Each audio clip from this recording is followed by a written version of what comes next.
2 trials, 3 juries, hundreds of hours of testimony and evidence, a media circus.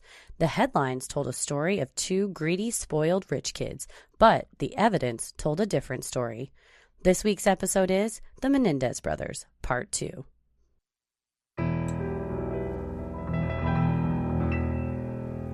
A bump in the night, your heart fills with dread. Probably a murderer who wants you dead. It could be a ghost, a demon, or worse. Perhaps you're the victim of a witch's curse. It's hopeless, you're doomed. You'd call a priest if you could. You'd rather just listen to who? Sinisterhood.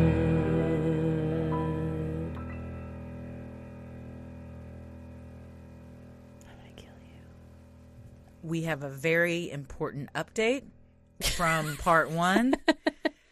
The name of the wing restaurant that I was trying to remember in Mesquite is Fat Wings. That's P-H-A-T, Fat Wings.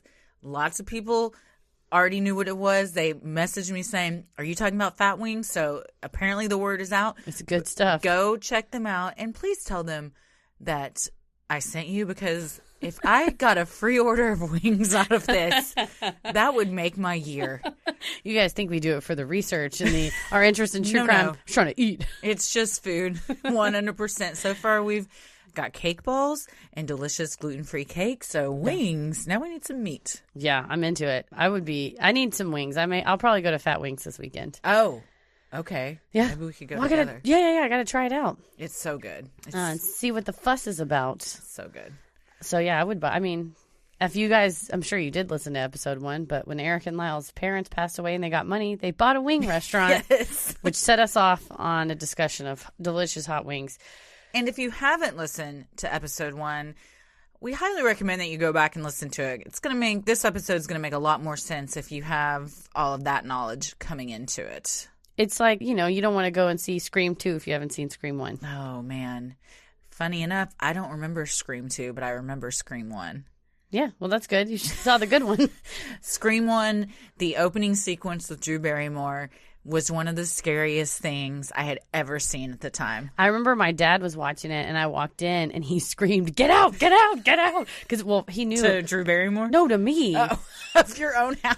Well, no, out of the living room, because I am a huge baby. Oh, he was watching it, and he was watching it alone. He was protecting you. Yeah, he was watching it alone, and he and my mother had to just deal with years of me watching a fraction of a scary scene of a Are You Afraid of the Dark episode and having night terrors for years. Up all night? Yes, my poor parents. I would scream in the night, and they had to. This is going to bode well for me when we go see La Llorona this week in preparation for next week's episode. That's right. You guys got a little teaser, spoiler. I'm so scared. I told Christy I was so scared of the La Llorona trailer that I knocked an empty Topo Chico bottle over and ran out of the living room like an idiot. And then you had to watch The Office to go to bed. Yes, sometimes I have to watch The Office as a palate cleanser after the horrors that we researched. I look forward to having your nails dug into my hand for Probably 2 hours straight. Well, and we haven't really done any research yet, but apparently I've heard that some people don't like La Llorona the film because it's culturally insensitive. Oh. So we will compare the film to our original research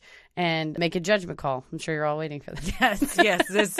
Welcome to our new movie review segment. Yeah, right. My movie reviews are always like, the Avengers movies are good. The art house movie's weird. You said Captain Marvel, you cried 10 times and that it was amazing. If you haven't seen Captain Marvel, I cried 10 times. It was amazing. It was like the Nike Fight Like a Girl commercial was written by Amy Poehler and also Joss Whedon, and had a really kick-ass soundtrack, and Brie Larson's really great in it, and it's just very empowering. So I would recommend it. I spent the day with my nieces and then saw that movie, and I was like, I'm going to show this movie to them one day when they're older. So, well, I'm Christy. I'm Heather. And this is our second episode in the Menendez Brothers series that we're doing. I feel like I've been researching the Menendez Brothers for 30 years. Yes, It's been about a month now because we started researching it while we were recording the live shows. I have just ingested I told Heather before we started recording, one of my favorite things about doing this podcast is I wouldn't have a reason really to do the extensive amount of research that we do. And there have been so many cases, this one in particular, when it happened, I just believed what the media was telling us. Just like Amanda Knox. Most people did, exactly. Or, well, John Bonet, I always thought something was going on there. Yeah. But with this, everyone at the time just assumed they were spoiled rich kids. They killed their parents because they wanted money. That is not the case, in my opinion. No. And I feel like anyone that really researches this or watches the documentaries that shows the trial and the testimony and listens to experts and jurors speak would also agree. No, I mean, I agree, so. Well, good. I'm glad that we agree. Well, let's get into this second part. On March 8th, 1990, the LAPD arrested Lyle Menendez.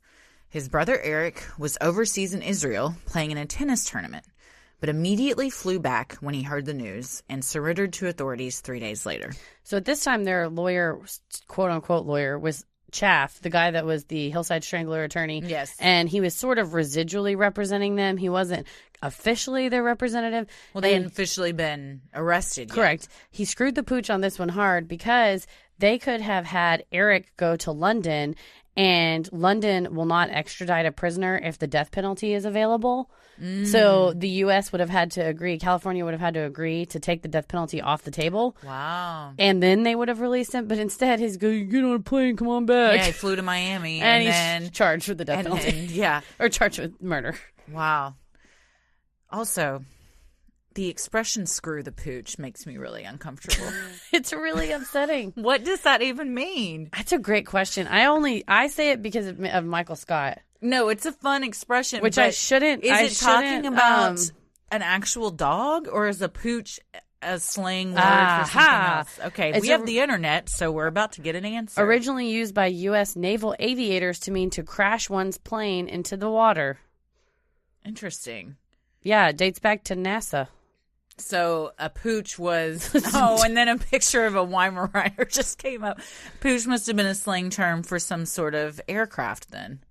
Maybe, yeah. Huh. Well, the more you know.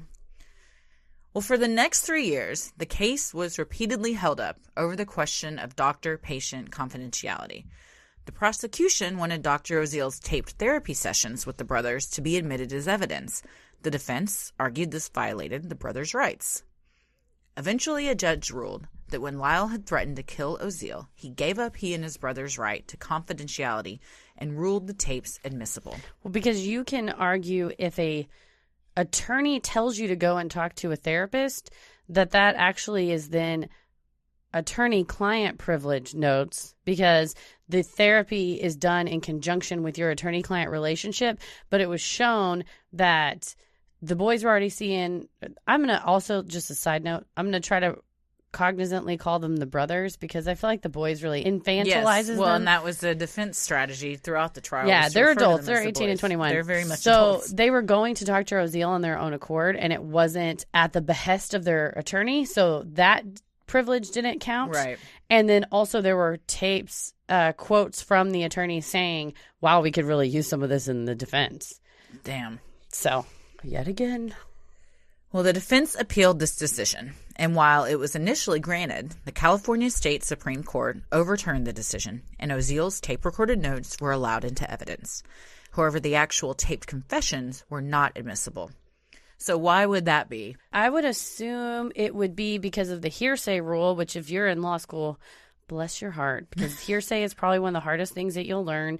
This is me from memory, and I'm not looking at anything. It's when She's staring at the ceiling. When you're trying to admit out-of-court statements for the truth of the matter asserted. So it's not just, it would be saying they confessed because they really did it, and here's the truth. And unless there's an exception under hearsay, you can't admit external evidence like that. You can't, it would be. Because no one knows if it's true or correct, not. yeah, it would be, yeah. I would object on hearsay grounds. At the same time, why would you say you did it, though, if you didn't? That's a great question. I mean, for any number of reasons, they later say Dr. Oziel did a lot of stuff to impress a lady. Yeah, that is very true. Well, in December 1992, Eric and Lyle Menendez were charged in Los Angeles County Superior Court with 2 counts of murder while lying in wait, which is the act of hiding and waiting for an individual with the intent to kill that person or inflict serious bodily harm, and 1 count of conspiracy to commit murder. You always want to overcharge. That way, in case something goes wrong with the murder, you at least have the conspiracy charge going. Interesting. So why wouldn't they have been charged with 2 counts of conspiracy to commit murder? I can go back and check, but it's similar to the Kaufman County DA where they only charged him with the wife, Cynthia's murder, because if things go wrong, you can go back and charge him for the other one. Okay, so you get sense. 2 bites of the apple, which is a lawyer phrase. I read it many times during this, and I've heard you say it, and then it clicked. Oh, this must be a lawyer thing. Yep, it's 2 bites of the apple. Well, the state sought the death penalty against both brothers. If you kill somebody in California, like many states, you can be charged with either murder or manslaughter. Murder is defined as the unlawful killing of another human being with malice aforethought. Malice aforethought can also be like momentary. Where you, in the moment, just want to kill someone? That's where it gets really confusing. So the question is like, if you're struggling with someone and then you choke them out and kill them, that's probably would be voluntary manslaughter because it's sort of heat of passion, or it could be second-degree murder. But if you get into an argument and then you walk in the 2 kitchen, hours later you decide to go in the kitchen and shoot him, or if you get in an argument and that you go, you know what, screw you, man, and you walk in the kitchen and get a knife and turn around and come back and stab him, you just premeditated it. You thought about what you were doing. The question there would be how much time denotes a moment. Correct. The aforethought. And it gets down into it. Basically, when there's a dead body at the hands of another, it's homicide, and then you either have first-degree murder, second-degree murder, voluntary, or involuntary. So we'll get into all that. It's never just oopsie-daisy. Correct. That's not a charge. Yes. Okay. The old oopsie defense. Well, first-degree means you killed someone intentionally and with premeditation during the commission of a felony or using a weapon of mass destruction or explosive device. This is all under California law, by the way, because each state has different definitions. Oh, interesting. Because Texas has capital murder, and it's a lot longer. We went over those also in the DA episode. So, and during the commission of a felony could even be as simple as you are robbing a bank and someone gets shot. Right. That's first degree. Or you're kidnapping someone and they have a heart attack. Even mailing a letter. Yeah. Because that's in the post office. Isn't that a felony thing? Yeah. Second-degree murder is defined as all other murders that are not within the circumstances just listed. Manslaughter, on the other hand, is categorized in 2 ways, involuntary and voluntary. Involuntary manslaughter applies in situations where the defendant didn't want to kill anyone, but took a life through criminally negligent or reckless behavior, for instance, as a result of driving drunk. Voluntary manslaughter usually means the defendant did not have the intent to kill and simply killed in the heat of passion and without thinking. This is the classic case they always use in, the example they use in law school is somebody gets home and their spouse is in bed with another person and then I just freaked out and just choked them. Yes. It's so interesting that it matters. Yeah, interesting. Well, I mean, at the end of the day, you killed someone. Who gives a shit if you walked in and it just happened or you thought about it for a month? You still murdered someone. I think that the idea is that, because it's kind of victim blaming. It's like, well, you wouldn't have been put in this situation if you hadn't been sleeping with someone else. Your husband wouldn't have seen it and he wouldn't have done it. So we're not going to give him as much of a sentence as we would if he'd been planning this for a while. Well, you're getting to really interesting questions, and fuck it, let's just start talking about it now. That I wanted to talk about this episode anyway. I was talking with someone else about, you hear celebrities that you love commit heinous acts. Right. We were specifically talking about Louis C.K., who I used to love a lot. Yep. And then you say, okay, Louis C.K. did these really heinous things. He took vulnerable women who couldn't speak out for fear that their careers would be ruined, their reputations would be ruined, versus people were getting mad at Joe Biden for coming up behind someone and putting his arms around him and inappropriately touching him. So the question was, should all things be punished the same way? And I said, listen, you have somebody that runs a stop sign, and you have somebody that goes and waits like Eric, what's his name, from the DA murders, and waits and hunts somebody and kills them in their house. Mm-hmm. That's two different things. They're both crimes. You broke the law in both cases. You broke, you know, Sure. or you run a stop sign and you hit a kid and you accidentally killed a kid. You've killed a person too.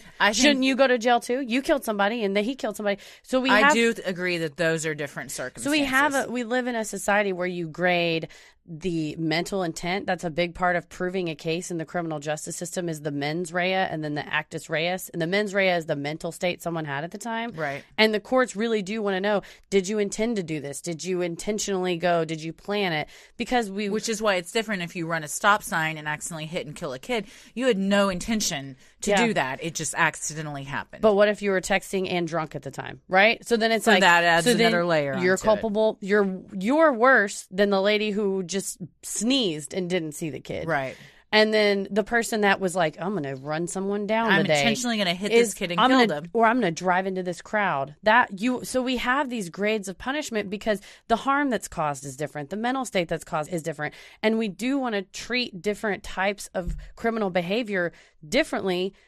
We do want to do it fairly and say everybody, which our justice system currently doesn't really do a great job of, which is the understatement. When it comes to race. Yeah, I'd say it's the understatement of the century. But you want to say, okay, well, this person was intentionally trafficking bricks of cocaine and killing people while he did it, and this guy had a little bit of weed on him. You don't want to say, well, 3 strikes, you're going to jail. Sure, so that's why I think we have a lot of problems with mandatory sentencing, because you want to have a jury be able to look at the evidence and say, this person was super sinister, super terrible. They lied in wait. They waited. They bought the guns. They knew what they were going to do. Versus this person came home and found his neighbor molesting his kid and choked the neighbor to death. Yeah. Like, you want to say, yeah, you can't kill a person, buddy. You got to go away for 7 to 10 years, but we get why you did it.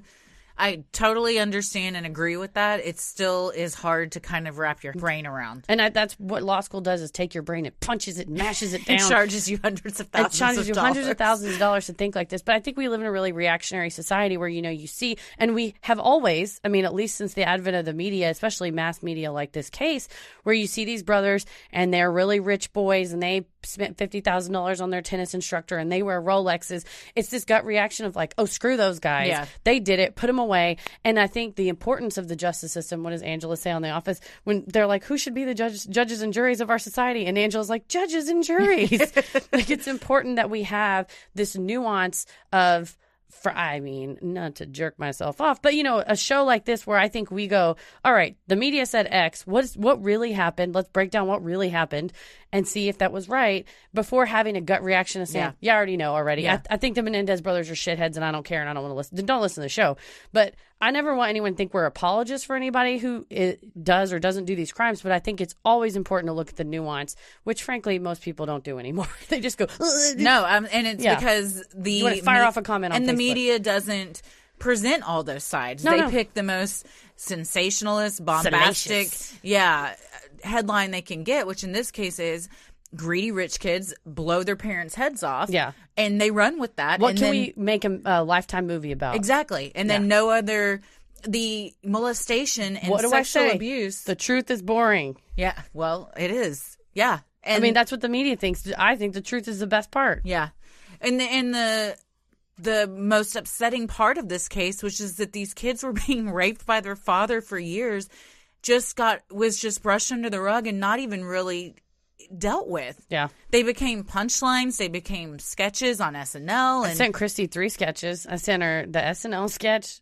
None of them are funny. It was 7 minutes long. And it's 7 minutes of not laughing. I felt like Jerry Seinfeld, where the dentist converts to Judaism for the jokes. And he's like, are you offended as a Jewish man? No, I'm offended as a comedian. I was like, I am not offended on behalf of the Menendez brothers. I'm offended as a comedian that this is bad sketch. It's bad. And the In Living Color one, not great. I didn't watch that one. It's problematic in a lot of ways. I wouldn't say I'm offended, but I do think it's problematic because you set a precedent. If you're going to make fun of 2 kids that have murdered their parents, that were raped by their father, do we really need to do that? Aren't there other things we could be writing jokes about? Yeah, my question when we make jokes on the show or anything, or when I, of course, just talk shit in my everyday life. I always want to say, who's the punchline? And it should never be a marginalized person. It should never be a person. It should never be the victim. The victim. Yeah, stuff like that. So, and in this case, they were heinous murderers. they were also victims of child abuse. Absolutely. And I don't think that you have to separate those two things and say if one is true, the other is not true. They don't have to be mutually exclusive. Correct. They both are true facts. Sometimes shitty people are the victims of shitty things. Yep. And it lot doesn't of times. excuse what they did, but it might serve a little bit to explain it. Yeah. And it might be why you don't get the death penalty. You're welcome for that 20-minute rant about criminal justice. I think it's great. I mean, we hear a lot how people appreciate all the legal knowledge because this isn't something you're going to get just watching the news. Yep, not usually. You're going to have to do a lot of research, but we're allowing you to just listen to a podcast for an hour and a half. Do whatever it is you're doing. Go on a walk, clean your dishes, whatever. Go to sleep at night. Someone said they went to sleep and they heard their shout out and it jolted them awake. I was like, I'm so sorry we woke you up. That's hilarious. So, yeah. So, we're talking about voluntary manslaughter, involuntary. We said involuntary manslaughter is negligent, reckless behavior that results in a death. Yes. And then voluntary. Voluntary means like that the defendant did not have the intent to kill and simply killed in the heat of passion. In California, imperfect self-defense, which is where the defendant commits the homicide through an honest but unreasonable belief that deadly force is required to protect his life, is also categorized as voluntary manslaughter. And that's important because self-defense is an absolute defense to murder. Sure. So imperfect, and that would be where you would have someone's coming at you with a gun. Honest, you're in immediate danger. Yes, honest, reasonable belief that you were in danger. This is an honest but unreasonable belief. Where you think you're in danger, but nobody's pointing a gun in your face. Correct. And at the time, you genuinely fear it, and you think they have a knife or a gun, and it turns out it's a comb or something. Right. And that a cell phone. I was thinking of the Dick Van Dyke episode where he thought that guy was robbing him, but it turns out it was a comb. But that's a much more serious and relevant reference. All of the young black men that have been gunned down by the police. Which is, honestly, so many. So many. And they should be charged. Absolutely. Just saying. That's a different episode. Yeah. Well, Leslie Abramson, the defense counsel for Eric Menendez, wanted desperately to prove that her client committed voluntary manslaughter in an honest but unreasonable fear for his life. A defendant who kills with this genuine but unreasonable fear can be found guilty of no more than manslaughter. Though a reasonable person doesn't need to view the peril as imminent, the defendant must make some showing that he actually believed the peril to be imminent. The couple of things that she really tried to prove at this trial was you always look at everything through the lens of a reasonable person, and that's sort of just, your average Joe on the street, not like, well, this highly trained FBI profiler would know that someone walking that way was actually an old lady and not a crazy mafioso. So that's not a reasonable person. It's just an average person sees somebody coming towards them and they're whatever in the night and they have a thing over their head and it turns out it was a baguette. Well, he thought it was a... I would love if someone came to me in the night with a baguette. I am always hungry. But they think it's a baseball bat and, they stab him or whatever. So that's the reasonable person part that, if it's dark and there's that shape, you think that it's a bat. But then the other thing is imminent. The peril, the issue here is peril, the danger that you're afraid of has to be right now. Right. Not like, man, I could hear somebody's footsteps like way down the hallway. It's like you have to see them and they're coming right at you. What is that on South Park? They're coming right for us. It has to be right there, imminent, about to happen. Yes. Not like someone's in your house and they say, I'm like, what does he say on The Princess Bride? Good night, Wesley. Sleep well. I'll most likely kill you in the morning. Doesn't count. It has to be, I'll most likely kill you in the next 3 seconds. Yeah. Well, Abramson's defense strategy was to put the American dream family on trial. She painted a picture of an abusive, controlling, and ruthless father and a depressed and unloving mother with a pill and alcohol problem. She argued that years of abuse had made the boys hyper-paranoid and that in the days leading up to the murders, they were convinced their parents were planning to kill them. And there's the I'll most likely kill you in the morning. It has to really be, I think that's sort of that where they're planning to kill them. Well, she's saying forthwith and immediately. Yes, she's saying that the events leading up to the actual murder culminated in moments before the murder they thought they were going to be. Yeah, and we'll go through the whole trial. I think that is where her defense sort of fell apart, was the imminent issue. On August 14th, 1993, the defense made their opening statement. Eric and Lyle were being tried simultaneously, but each had their own juries and defense teams. Leslie Abramson was the lead defense attorney for Eric, and Jill Lansing was heading up the defense team for Lyle. Both brothers were pleading not guilty. So here is my question. Go on. how can they plead not guilty when there's no question? And even in her opening statement, Leslie says, there's no question of who killed Jose and Kitty Menendez. The question is why, basically, and that's what we're going to focus on. So are they pleading not guilty to first-degree murder, the charges that they were actually charged with? Okay, so if they've been charged with manslaughter, then they probably would have just pleaded no contest. So they were charged with first-degree murder, and there's funny because people always say, oh, well, how did this person plead innocent? You don't plead innocent. If you plead guilty, you don't get to go to trial. Right. You go to jail. Well, and sometimes they'll have a trial on the punishment only. So you'll get a jury in and have proof. Like a sentencing trial? Yeah, this person deserves the death penalty or not or whatever. Or they can't come to say, I'll plead guilty, but we can't really come to a consensus on the plea for the amount of years to spend in jail. So we'll take that part to trial. But the brothers were not pleading innocent. What you do is you say, I plead not guilty to the charges because it's the state's burden to prove that these things happened. Now, what Leslie Abramson did is not the same as a plea because she's not the defendant.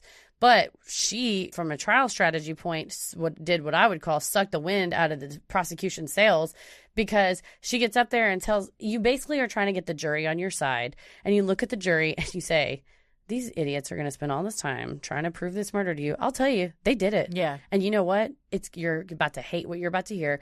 And also, just fair warning for everyone that's about to listen, the evidence that comes out in this trial is heinous. It is very disturbing and upsetting. But I think she did it from a strategy standpoint to take the wind out of their sails and to tell them, yes, they did it, and here's why. Because she was hammering so hard on the imperfect self-defense. Yeah. She wanted to show there was all this abuse, so then they had this unreasonable fear for their lives or whatever. So it was total strategy.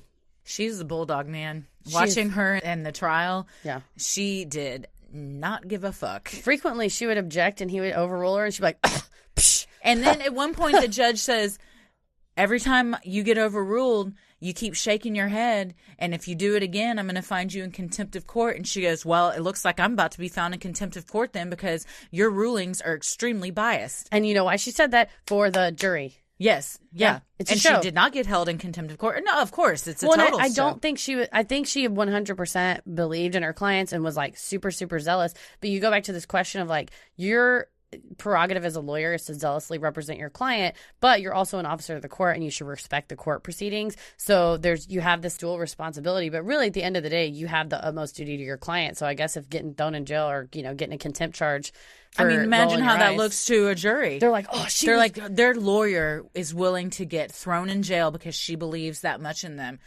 And also, that speaks volumes. You look at the judge and you go, oh, that judge is unfair. He threw their lawyer in jail. Yeah. What a monster. Yeah. Yeah, she knew what she was doing. It's theatrics. She knew what she was doing. She did. Over the course of 20 weeks, there were 101 witnesses, 405 exhibits, and 85 days of testimony. The closing argument of Abramson alone was nearly 3 days long. This poor jury. So exhausting. Throughout the trial, the defense presented multiple witnesses who claimed repeatedly that Kitty and Jose abused the brothers, including two of their cousins that testified that the brothers had told them about the sexual abuse years earlier. Diane Vandermolen, the same cousin that the brothers had tied up and engaged in inappropriate sexual conduct with when they were teens, took the stand and said that in 1976, when he was 8 years old, Lyle confided in her that his father was sexually abusing him. Yeah, this is the whole crux of the defense is what the media called the abuse excuse. Yeah. And I think that's unfair. It rhymes, so I'm sure everybody loved it. Yeah, if it doesn't fit, you must acquit. Yeah. We got that going on. This trial's happening 2 years before OJ's trial. Yeah. Ironically, was it Lyle or Eric was in the cell next to OJ at the LA County Jail? I believe it was Lyle, which is weird because they talked to each other through the cells. Yeah, and Lyle said... No, I'm sorry, it was Eric. Yeah, Eric said, he's guilty. He's like, he's that guy. 100% He's like, guilty. as a person who's killed people, that guy has killed people. Also, in the documentary, Eric tells all the Menendez murders, which is it is tough. There's a lot of heinous stuff, like we said, in there. But he said when he was on his way to the LA County Jail when he got arrested, that the cops said, I'm worried you're not going to make it to trial. You're about to get thrown to the wolves. Or like the jail's because bad. the jail was so bad. He said as soon as the lights went down, these giant rats would come out and just take over the whole jail. You'd hear people being raped in cells next door, just crying. He said 3 days after he got there, the guy a few cells down hung himself. It was just the worst of the worst. This was not a great time for Los Angeles. No, it wasn't. Historically the speaking. 90s were a rough time for LA. For LA. I mean, yeah, they had a lot of problems in their criminal justice system there. Yes. Lyle had told Diane he was too afraid to sleep in his own bed because he and his father had been touching one another down there. When Diane told Kitty, Kitty told Diane the boy was making up stories. Then she forced Lyle to go back to bed. Yeah, this is just hours of testimony from several family members who said if Lyle was in his bedroom and Jose was in there, no one was allowed to go down there. There was a lot of weird rules in the house. Diane lived with them for a year. Yeah. And her bedroom was down kind of in the basement, and there were 2 single beds down there. And he would come down there and say, "Can I sleep down here? Because I'm scared my dad's going to come into my room." Yeah. But she said, when she told Kitty, and Kitty said, "He's lying, don't worry about it," to her, Kitty and Jose were king and queen, and you did not question anything about them. Either of so them. it didn't even occur to her to go tell someone else or question what she was saying, because you just didn't do that in that house. Mm-hmm. In September, Lyle took the stand and testified that he had been sexually abused by both of his parents. He claimed Jose molested him from the time he was 6 to 8 years old, and that his mother Kitty had insisted on bathing him well into his teenage years and forced him to sleep in her bed and fondle her. It is really upsetting testimony that was, as we said earlier, turned into hilarious sketches on Saturday Night Live. And I used the term hilarious loosely. It is, like I said, they were not funny. It's basically Rob Schneider, Deuce Bigelow, male gigolo. And John Malkovich. And John Malkovich sitting on the stand being like, and it's horrifying when you go back and watch the actual footage, which was broadcast live on Court TV every day. Mm-hmm. And when you go back and watch... This was the trial of the century. It's human suffering on parade. And it does not seem put upon. Yeah. They seem very genuine in their just not only recalling what happened and what they've been through, but they tried for, when they went to trial, they were 18 and 21, that amount of their lives to keep this family secret hidden. And now everyone in the world knows their dirty little secret. That's humiliating and embarrassing. And I mean, I just can't even imagine having to sit up there and be that raw and vulnerable about something so awful, with cameras happening and everyone just making fun of you. And then, you say, meanwhile, John Malkovich pulls a sweater on and is going, meh, on TV. Yeah, it's nuts. During his testimony, Lyle said, I had dismissed what had happened to me as something that just happened to little boys. And said that he and his brother didn't go to the police because they didn't think anyone would believe them, and because their father was so rich and powerful. And he had sort of shown that he was above the police earlier when they got arrested, as they were teenagers. When they were robbing their neighbors' houses, and he just took care of it. Absolutely. Lyle being sexually abused by his parents wasn't the only shocking news he delivered on the stand. Weeping, Kyle admitted that when his brother Eric was 6 years old, Lyle took him out to the woods and sexually assaulted him with a toothbrush. Jose had been abusing Lyle in the same way, with toothbrushes and other objects. Psychologists said what Lyle had done to Eric was learned behavior, and he was simply mimicking his father's actions. So he would have been 8 years old when Eric was 6. Yeah. Yeah. So they're children. They don't even really know what they're doing is wrong. Well, and they also just think, this is what everybody's parents do to them. Well, because Jose would say, this is a special bond. I mean, like any molester and pedophile grooming, this is a special thing we do because we love each other. This is normal. All families do this. He said this is what soldiers would do with each other. Roman soldiers would do this. Well, I mean, he might not be wrong, but that doesn't make it right. Yeah, no. Eric also testified and said he too had been sexually abused by their father from the time he was 6 until he was 18. And that he'd also been molested by their mother. Yeah, pretty much it hadn't stopped by the time the murders happened. No, that's why the murders happened. He was so excited to go to college and get away. In the 2017 documentary, Eric Tells All, The Menendez Murders, Eric claimed that a chain of events leading up to he and his brother murdering their parents actually started a week before they killed them. Which is a lot of stuff that Leslie Abramson didn't want him to say in court, because that sounds like premeditation. Right. Eric had recently graduated from Beverly Hills High and had been accepted into UCLA. He was thrilled at the thought of moving out of his parents' mansion and finally being free of all of the abuse. However, Jose had other plans, and according to Eric, a week before Eric was supposed to leave, Jose told him that he would continue to live at home while attending classes. This news completely destroyed Eric and left him feeling empty and suicidal. Did we go over in the last episode that Jose paid a large sum of money to UCLA to get Eric in? And then he paid a large sum of money to get Lyle into Princeton, and then Lyle got flunked out because he plagiarized. Yeah, Jose also spent a large amount. He made a large donation to get Eric into UCLA, and then freshmen were required to live on campus, and Jose made a second donation to pay for the dorm that Eric would not live in. And said, hey, I'm going to pay for this, but he's staying at home. He'll be staying at home. Yeah. God. Eric went to his room and began packing a bag to go stay at a friend's place for a few days. According to Eric, Kitty barged in, told him he wasn't going anywhere, grabbed his clothes from the bag, and threw them on the floor. Shortly after, Jose came in and began yelling and shoving Eric. Without thinking, Eric shoved his father back and ran down the stairs and out of the house. This was portrayed in a lot of the made-for-TV movies. It was a big dramatic scene. 2 days later, the incident with Kitty ripping Lyle's toupee off his head occurred, which led to a tearful discussion between the brothers in which Eric said he confessed to Lyle that their father was still molesting him. While Lyle was initially angry with Eric for letting it continue, he quickly realized his anger was misdirected and planned to confront their father about the abuse. Apparently, as maybe a preteen, Lyle had said something to Jose, like, you're not doing anything to Eric, are you? And Jose's like, no, of course not, of course not. Yeah. And so Lyle just thought, oh, okay, well, everything's okay. Yeah. And not that it's his responsibility as a child. Right. In a house like that. And when Eric told Lyle it's still going on, just out of disbelief and rage, he asked him, why are you letting this happen? Do you like it? Do you like what Dad's doing? And then, of course, Eric breaks down and Lyle realized, oh, I'm out of my mind for thinking this. Yeah, This is crazy. Yeah, he's a victim.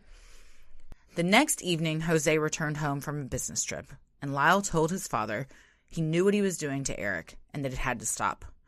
Lyle said his father replied, you listen to me. What I do with my son is none of your business. I warn you, don't throw your life away. Just stay out of it. Lyle said he called his dad a fucking sick person and warned him that if he didn't stop sexually abusing his brother, that he would tell everyone, including their relatives and the police. Unfazed, Jose replied, we all make choices in our life. Eric made his, you made yours. Lyle went on to testify. I thought we were in danger. I felt he had no choice. He would kill us. He'd get rid of us some way because I was going to ruin him. So here's where we start seeing the imperfect, what is it called? Imperfect self-defense. Yes. So we're leading up to they feel like at any time their parents can kill them. Basically. Yeah, and I think it's in the Eric Tells All documentary that one of the journalists that was in the courtroom for both trials said, I genuinely believed them when they were testifying about the abuse. He said you can see it in their faces, their way that they move, how they cry. He said at certain points when they talked about the confrontation and the threats, he's like, something just seemed off and they would cry, but it wasn't the same. Like so it was more put on. We're probably not disagreeing that there was a lot of abuse, but perhaps the situation leading up to the murder was fabricated. Yeah, I think Leslie Abramson took advantage of a situation that she saw because she saw they actually definitely murdered their parents. Right. First of all, they confessed, but, evidence and stuff. They were definitely molested by their parents. How do I marry these two concepts and do the best I can for my client? Right. And I think that was, she was trying to fit the facts into that imperfect self-defense description, when I think what you had was two victims of years and years of abuse, and they just had enough. They just fucking got sick of and it. And they're 21 and 18, and they just should have left home. I mean, like I said, you can hold these two truths that yes, they were absolutely abused by their parents, and no, you're not allowed to murder somebody. Right. And we'll get into, while that is a very logical explanation, what the defense, what they thought about that. Yeah, so I think they're saying the testimony of Lyle saying, well, he said he was going to, we knew we had no choice, that he was going to kill us, definitely, was maybe a little fabricated. Yeah. The next day, Eric and Lyle drove to San Diego for the day to get away from the mounting tension at home. While they were there, they stopped at a sporting goods store. Eric claims they told the salesperson they wanted to purchase guns for self-defense, and the salesperson suggested they buy shotguns, which they did. Here you go. That is a hell of a self-defense gun. That's what Dave Chappelle has a new bit about that, where he said he saw someone walking across his lawn with a shotgun, and he just ran to Kmart and said, I need a gun. And they go, yeah, okay, here you go. Just real easy. Yeah. The day before the murder, the entire family went on what was supposed to be a deep-sea fishing trip. Eric said the entire drive to the marina, he felt an overwhelming sense of dread and that he was terrified of being out on the open water with his father. Another bit of testimony that I think was probably implanted a little bit by Leslie Abramson. Well, they really did go on this fishing trip. I know. They interviewed the boat captain. And he's got a lot to say. He is one of my favorite characters. Yeah, he's fantastic. But I think the whole, I just was afraid to be on the ocean with my dad. Right, I think she's building a case for imperfect self-defense. Yes. Yeah. In the documentary, the captain of the boat said the vibe from the family was weird the entire day, with Jose and Kitty sitting by themselves in the cabin and Eric and Lyle sitting out on the bow of the boat, cold and wet, but unwilling to go inside the cabin to get towels. I love that the boat captain goes, that was a weird family, and I thought something horrible is going to happen. And I was like, did you? Really? You predicted this all? And I'm sure there was a Captain weird vibe. Psychic. Because just the few days before, it all came out that he's raping his son still. She yanked the toupee off his head. They probably don't like each other. They're probably always weird. Yeah. Yes, the cousin Diane said in all the years she'd known them, she couldn't think of them being affectionate with one another. Yeah. The Jose and Kitty, they didn't hug, they didn't hold hands. If a picture was being taken or something to portray the image that they were the perfect American family, then they would put on a show for the cameras. But just in everyday life, they kind of just went their own way and ignored each other. They were like roommates. Yeah, they did not have a happy marriage. Yeah, so I'm sure that regardless of what's going on, it is going to be a weird vibe because they all hate each other. Pretty much. Eric said his mother was angry that there were more people on the boat than she expected, and that he didn't understand why this was a problem. And while it was supposed to be a fishing expedition, no one made any attempt to fish. All right, it just sounds like a big, weird boat ride. The captain said they tried to get all the fishing stuff out, and just no one was interested, and he was like, why are we all out here? He's hey, man, it's your dime. I'll keep driving. This is weird. Eric believes his parents were planning on killing them on the boat that day, but because there were unexpected passengers, they were unable to go through with it. Yet again. This raises a lot of questions There's because they knew there was going to be a captain, which means they either would have had to have also killed the captain or staged some crazy thing accident where they fell overboard and drowned. The brothers did. So there were a lot of moving pieces to pull that off. Yeah, I think the testimony about all the abuse is mostly, if not all, true. And then some of this fear of imminent death She's beefing it up. It's getting a little much. Yeah. Later that night, while Eric was alone in his room, Jose bounded up the stairs and started pounding on the door. Eric said he sat on his bed with the loaded shotgun pointed at his door. Determined to never let his father come in his room again, he thought this was it. Eventually, the pounding stopped. The next day, August 20th, 1989, would be the day of the murder. Eric said he woke up that Sunday morning feeling like everything was about to explode. He left the house and went to a church in Santa Monica that he would often visit when looking for peace. When he returned home later that night, it was after dark, and Lyle was waiting for him, upset that he had been gone so long. Lyle informed Eric that their mother was saying they were not allowed to go out that evening. Paranoid and terrified, the brothers once again believed their parents were planning on killing them that night. My question to them is they're 21 and 18 just years old. Go.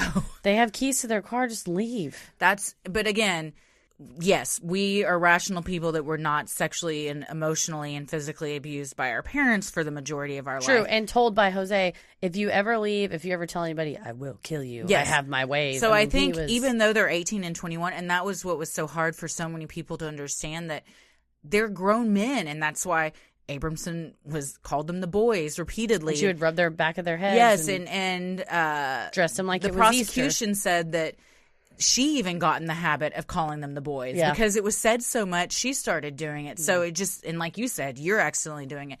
So she tried to portray them as boys, but yeah, they were grown men, but they didn't think like grown men because they had been so abused and victimized. Yeah, and I think that it is once you're abused that you do get, your brain can get emotionally stunted at that age. Dr. Drew says when a lot of times if you hear a grown woman that's speaking in a very childlike voice, that's just her voice, that it may be 9 times out of 10, if not 10 out of 10, if he treats her, he says, what age were you molested? And it's always 8 years old, 7 years old. And that's where she's kind of stopped maturing. And she still sounds like an 8 and 7-year-old. Wow. Yep. So now every time I hear that. Dr. Drew's out making people paranoid. Some people have high-pitched voices. I got a low voice. I mean, I also have a low voice. We can't help how we talk. But there is a direct correlation between. If I could help how I talk, I wouldn't sound like a King of the Hill character. You don't sound like a King of the Hill character. A little bit I do. But there is a direct correlation between emotional stunting, and maturity. And when something traumatic has happened in your life, you become emotionally stunted. You can sort of compare it to like a kidnapping situation, or even like having some slight version of PTSD or something, where you think the world will end if you leave. Yes. Yeah. So I mean, I'm not. We don't want a victim blame. Again, I think you can hold 2 truths in your hand. 1, that they were absolutely victims of abuse, and 2, that they should not have murdered their parents and they didn't have a legal right or a moral justification for doing what they did. No. Allegedly fearing for their lives, the boys tried to leave the house, but Kitty stopped them, saying, "You're not going anywhere." When they asked her why, she curtly replied, "Because I said so." An angry Jose soon appeared and instructed Kitty to shut up, and told Eric to go to his room and that he would be up in a minute. Lyle exploded, yelling, "You're not going to touch my brother."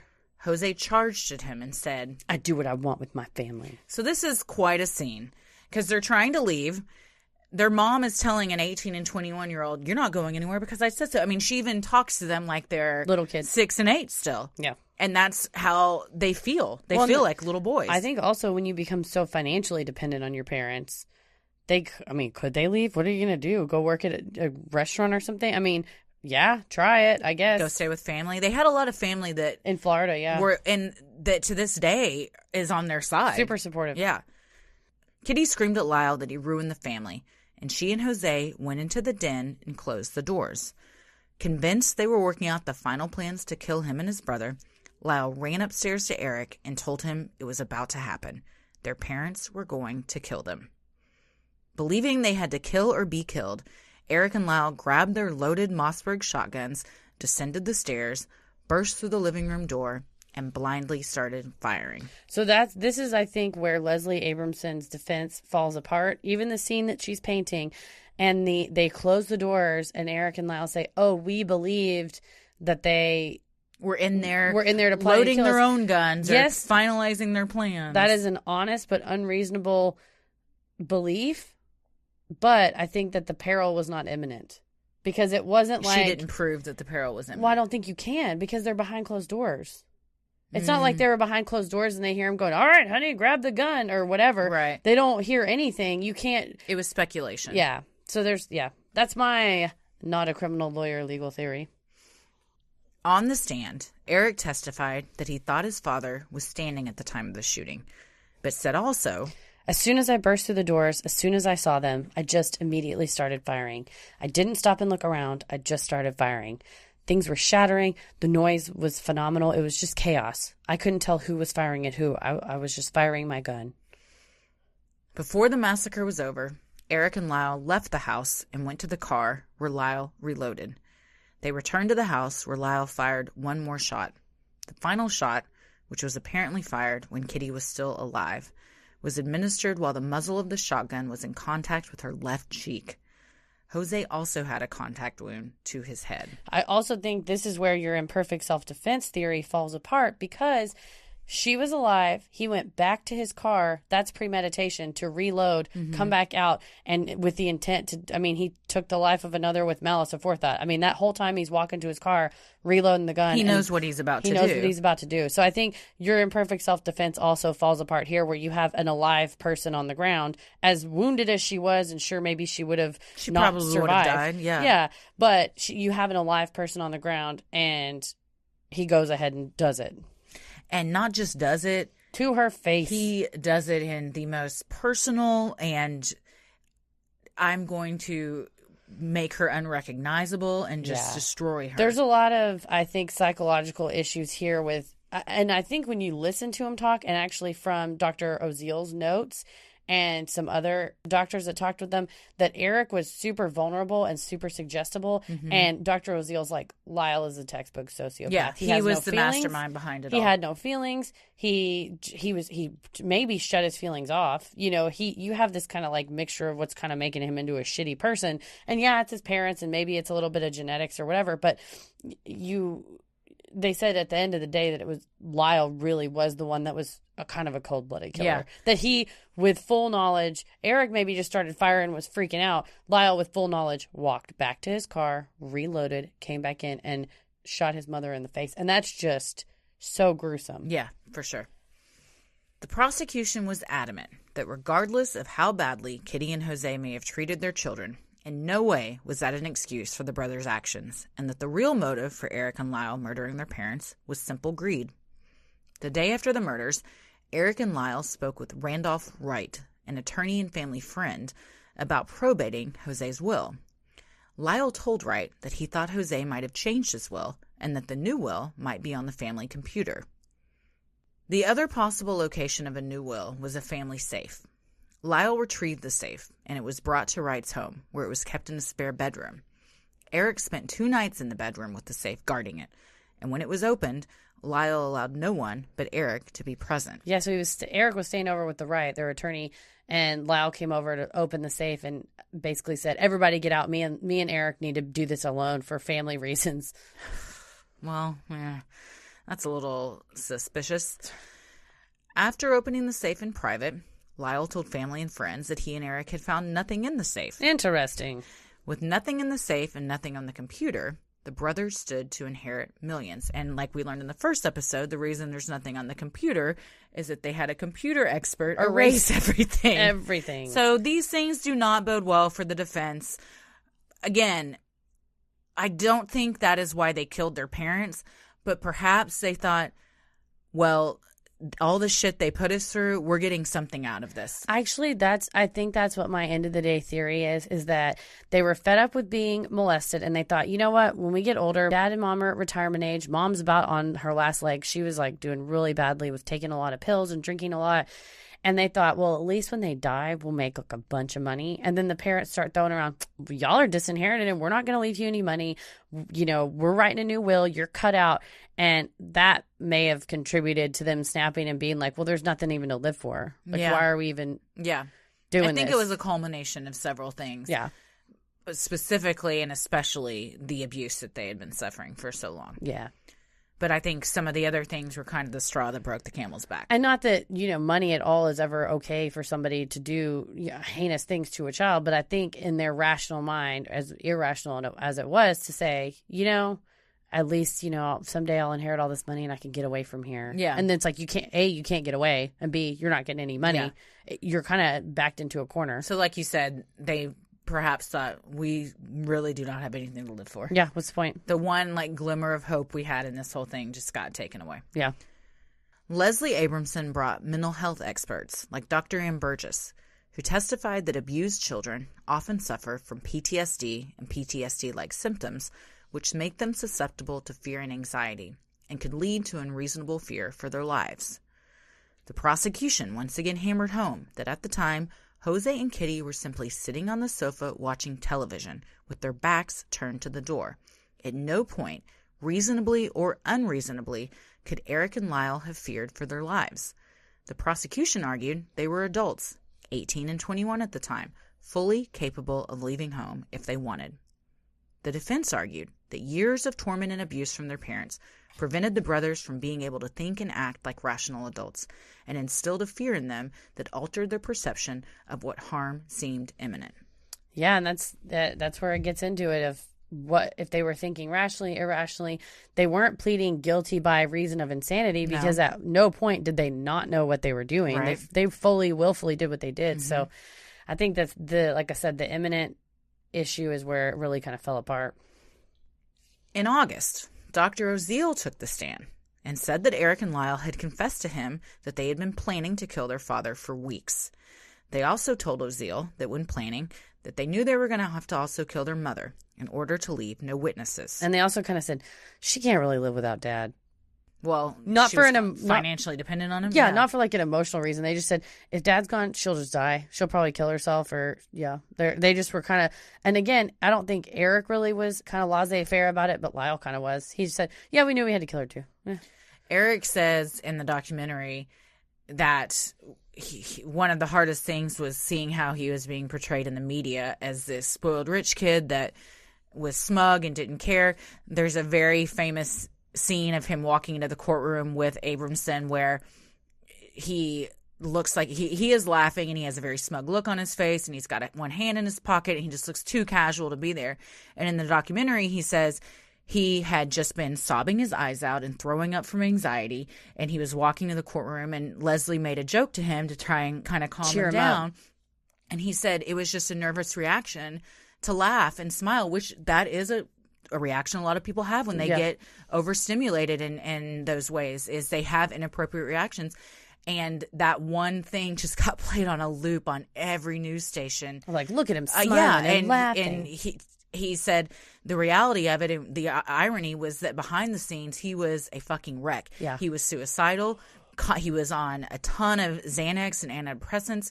He was crying all the time. Yeah, and that's what caused the confession, is that he went to Dr. Oziel before he confessed and said, I am going to take my own life. Yeah, There's he also couldn't take the guilt. The scene, and I think it's in that documentary, where they're being interviewed by Barbara Walters, and he's like, I don't see what the deal is. I'm just a normal kid. Yeah. And she's like, you killed your parents. And he said, well, I mean, yeah. But, I mean, he kind of has to concede that, he did that. But she's like, Eric, what? You killed your parents. You're not normal. No. But to him, well, and also he's really not a normal kid because the things that happened to him aren't normal either. But there's that disconnect. Oziel also testified that the brothers had told him they thought they had committed the, quote, perfect crime. They had also confided in him that they had gone back outside to reload their shotguns while their mother tried to crawl away. The defense claimed that Oziel had never felt threatened by his patients, and only claimed that in an attempt to prove that he was ethically and legally just in breaking doctor-patient confidentiality. Eric also claimed that Oziel told him that he wouldn't go to the police if they, quote, went into business together. And I don't think this is too far-fetched considering how unethical this man was. I think it's easy to say Jerome Oziel committed what has been documented as unethical behavior. I mean, to the point that he's not a doctor anymore, but it wouldn't be shocking to learn that. No. I mean, that's a testimony from Eric. I'm not saying he did or didn't do it. That's what Eric testified to. But I think his whole relationship with Judalon Smith and letting her listen to the tapes. And, he's like, I didn't let her listen to tapes. I'm like, she didn't go dig out your psychology tapes to listen to them. Right. And him calling her a bunch of times and having this unhealthy obsession with this patient. And he had written her prescriptions, but said that he said, oh, I'm not her doctor. And they said, well, why do we have prescriptions that you wrote her? Or why do we have this letter that you wrote her? The whole reason she went to the police was because he dumped her. Yeah. And she knew that he was in jeopardy of being disbarred because losing his license because of taping these sessions illegally, essentially. And so she just said, "Oh yeah, buddy, scorned." Yeah. Oh yeah, buddy. She straight up went to the cops, and then this all happened. Yeah. So I think that's not unreasonable, but I also think, again, I think you can rationally hold these two truths, that Eric and Lyle did tell Dr. Oziel they were going to kill him, and also Dr. Oziel committed a bunch of unethical things. Sure. So I don't think one is necessarily, negates the other. The State Board of Psychology ended up revoking Ozil's license. What? Over the unauthorized taping of the brothers' conversations, as well as other unethical behavior involving some of his other patients. As cameras were allowed in the courtroom, the Menendez brothers were the subject of public ridicule. Footage of their tearful testimony was mocked by pundits, reporters, and even Saturday Night Live and the Dana Carvey Show. I was just watching Too Funny to Fail, and they have the Bob Ross as the court TV correspondent where he's painting the Menendez brothers. And he's like, we need a happy tree. They're about to go to jail for the rest of their lives. They need a friend. Let's paint a little tree friend for them. And it's maybe the only, like, not even funny, but it's reasonably tolerable. Okay, Menendez sketch. Yeah, but everybody wanted to talk about it. It was the hot thing at the time. Yeah. Yeah. The brothers were particularly mocked for their pastel Ralph Lauren sweaters, worn over their crisp button-down shirts. Many commentators pointed out how Leslie Abramson treated Eric less like a client convicted of murder and more like a sad little boy, or even her own son. She frequently cradled his head on her shoulder and put her arm around him to comfort and console him. Yeah, there's shots of them like where she's got her hand on the back of his head or she's patting him gently. And I think she genuinely probably did feel bad for him, but it served the idea that he's just a boy. Larry King said he went out to dinner with her with, I forget who he was dating at the time, but it was a celebrity, and his girlfriend hated the Menendez brothers and thought that they had just killed for greed and blah, blah, blah. And they were at dinner, and Abramson said, I love those boys so much, I would adopt them right now. Wow. Yeah. So I think she really genuinely cared for them. But it had a good effect on the jury, I think, of the media. Abramson was likewise ridiculed in the media for being a tough-as-nails, take-no-prisoners defense counsel. She frequently got into verbal sparring matches with the judge or would gladly stand out on the courthouse steps and talk to the media, answering questions and hurling insults at the prosecution and the judge. Yeah, she would straight up go there and be like, well, we're being railroaded in there by an unfair system that's just here to completely take out citizens for, doing something that they had to do. And I mean, she just would get on the courthouse steps and just like Muhammad Ali and just get in the microphone and just, pump up. She lived for it. Oh, she lived for it. I mean, There's pumped up. There's one funny clip where she's walking into the courthouse and she's just flipping the double bird at the cameras and she's like, is this what you want? Because this is what you're getting today. Damn. She didn't give a fuck. Shit. She was also criticized for concocting a defense strategy that some legal experts in the media called the abuse excuse. Like we said, it rhymes, so it must be right. After closing arguments were presented, the juries adjourned and deliberated for 5 days. The judge had given the jurors an instruction on imperfect self-defense. However, neither jury was able to agree on a degree of homicide, landing all over the board with votes for first-degree murder, second-degree murder, voluntary manslaughter, and involuntary manslaughter. In the end, a majority decision could not be reached, and the trial resulted in 2 hung juries. I mean, all 20 weeks, and it's hung juries. It's crazy. After the first trial, Abramson asked the public to donate to the Eric Menendez Legal Fund to help cover the cost of his second trial. The defense fees for the first trial totaled $1.495 million, and of the $14.5 million estate Eric and Lyle had inherited, only $700,000 in cash remained after having to pay taxes and upkeep on the family's Beverly Hills and Calabasas properties. I have not looked into it, but I do wonder, as far as the inheritance goes, well, I guess it wouldn't have really mattered. I'll say Texas has what's called the Slayer statute, that if you killed someone, you can't be the beneficiary on anything if you're the one that caused their death. But I guess they hadn't been convicted, so they took the money, spent it up, and then I guess it would be up to any other beneficiaries to argue that they owed him back. In August 1995, the second trial began.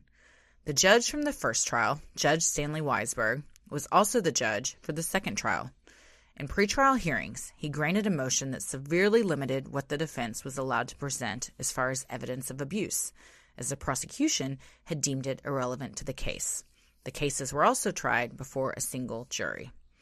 So they're saying it's irrelevant. It does not matter what these kids went through. We're only here to talk about the fact that they killed their parents. It doesn't matter what led up to that. Yeah, or if you want to let any of this in, you have to lay a foundation and show us why it's relevant first. We're not just going to whole scale let this in. And it was sort of said at the time that Gil Garcetti was real pissed about, he was the head DA at the time and was real pissed that they lost, Oh, ostensibly. it was considered just a legal shit show that they didn't manage to get a conviction on that. Yeah, and everyone was like, oh, well, and he basically said, we're not losing this time. Yeah, we will not lose. The prosecution successfully argued that some so-called source evidence, which is evidence that would have explained why the brothers might have had a fear of their parents, was cumulative, or evidence that only serves to prove what had already been proven in court, or lacking in foundation, and therefore should not be admissible. Yeah, so if you want to introduce something, you need to put somebody on the stand who can explain, to testify and say, oh, well, I robbed the bank because somebody was behind me with a gun. And then you go, and now, Your Honor, I would like to present Exhibit A, which is video footage from the robbery that shows a person standing behind my client. So, you lay a foundation for why it's relevant. Okay. So a lot of it, before they were going to say, we're going to call these witnesses. Well, what are these witnesses going to testify to? Abuse. Abuse of who? What's going on? We don't know what you're talking about. Well, then you get Eric up there to say, I was abused by my parents. I was super scared for my life. And then you can say, Your Honor, we're now going to call witnesses that will testify to the very abuse my client talked about. Well, you can have 2 or 4 witnesses that are all testifying about different things. But if you have 80 witnesses that are all testifying about the same thing, that's cumulative. You get to the point where you're like, okay, the jury already heard it. You're like, we get it. We get it. So it doesn't strengthen the case by showing 80 people knew about this or saying this really did happen. It could strengthen the case, but apparently under California evidentiary rules, a judge can strike something for being cumulative. Interesting. For judicial expediency or public policy reasons, or I don't know. Any number of reasons. The witnesses that were not allowed to testify included family and friends who would have testified to specific instances of abuse by Kitty and Jose, and experts who would have explained what effect the abuse might have had on Lyle and Eric. Additionally, the judge banned cameras from the courtroom this time, a major blow to courtroom transparency, but according to Judge Scheinberg, necessary to prevent the trial from becoming a media circus. With cameras banned, the prosecution took another tactic. Rather than focus on refuting the defense's claims of abuse, though they were severely limited, the prosecution's focus in the second trial was the absolute heinousness of the crime. They had enormous crime scene photos showing the damage the brothers had inflicted on their parents. With each claim by the defense, the prosecution questioned whether the way they were gunned down in their home was an appropriate response. That was pretty much a giant poster board, which... of the crime scene photos. Then you have close-ups. Another evidentiary objection you can do is that you can allege that either side is putting something up just to horrify the jury or to get a reaction. And I 100% guarantee you that Leslie Abramson objected to that. I don't have the trial transcript or anything. And I'm sure Judge Weisberg said overruled because there was a little bit of judge-DA collusion going on. Yeah. Because they said, we're not going to lose again. No. And he also did not like her. Nope. Lyle opted not to testify in the second trial. This became problematic when his attorney tried introducing evidence of the abuse. In order to introduce evidence properly, an attorney must lay a foundation as to why such evidence is relevant. With no testimony from Lyle about his parents' abuse and his unreasonable fear as a result, there was no relevant reason to include any further evidence on that theory. And even worse, the prosecutor said, he wants you to believe he was scared of his parents. He didn't even get up and testify. Not allowed to do that. Why didn't he testify? I don't know. I couldn't find why unless he was just over it. Maybe he's just like, Who gives a shit? Send me to jail. Yeah, I can't deal with this anymore. There's something to be said for that. I mean, I wouldn't blame him if that's why. Or he was so, embarrassed and ridiculed and pulled through the mud the first time. Yeah. Well, Eric did testify, and over the course of 7 days, went into great detail about the alleged abuse. In addition, Brian Anderson, a cousin of Lyle and Eric, testified about severe physical abuse that the brothers suffered at the hands of Jose. Diane Vandermolen, who had also testified in the first trial, again took the stand and recounted incidents of physical and verbal abuse by both Jose and Kitty. Andy Cano, also a cousin, testified that Eric confided to him that Jose was molesting him. Cano also testified that Eric always had bruises on his body. So there was some evidence of abuse. It just wasn't as much as it was in the first one. Yeah. Several witnesses testified that when Jose was alone with one of his sons in the bedroom, no one was allowed to go near the bedroom. Dr. William Vickery, a new psychologist that had been treating Eric in jail, testified that Eric suffered from an anxiety disorder that could affect his mental state. In addition, Dr. Wilson testified that Eric suffered from battered person syndrome, depression, and post-traumatic stress disorder. Yeah, so he was still getting help for his mental health issues once he was in jail. Given all of this testimony directly suggesting various forms of abuse as to both Eric and Lyle, the trial court excluded some of the other proffered testimony as cumulative. Yeah, it's like the judge would say, yeah, we get it. Yeah. We don't want to be here for 10 days hearing the same story from a different person. Dr. Vickery was poised to testify at trial. He had collected several volumes of notes from his sessions with Eric, which he turned over to Leslie Abramson. Upon examination, Leslie told him that he had to cut out several parts, particularly any parts that referenced what sounded like premeditation. For instance, several weeks before the killing, Eric decided that he, quote, had to kill them. Yeah, these were not helpful to the defense. No. None of these notes. Which is why Abramson wanted Dr. Vickery to cut out these statements. He refused, citing medical ethics. She warned him that if he didn't, he would not be allowed to testify. Worried for his patient, Dr. Vickery agreed.